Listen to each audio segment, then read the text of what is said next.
اللي احنا كنا عاملينه مع بعض زي ما قلت لكم لازم نصفيه الاول. ما ينفعش ان احنا نحطه باي ميه او زيت او اي سوائل خالص علشان ما يبوش الجلاش بتاعنا. بعد كده نزلت بفلفل الوان خلاص زي ما انتوا شايفين، ونزلت كمان بقطع شرائح كده من البسطرمه.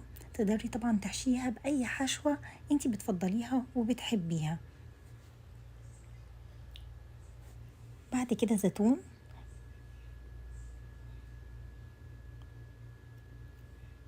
بعد كده هنزل بجبنه موتزاريلا واي نوع جبنه انتي بتفضليه او بتحبيه تقدري تحطيه. زي ما قلتلك انتي مش ملتزمه خالص بالحشوه دي، تقدري تحشيها باي حاجه انتي بتحبيها.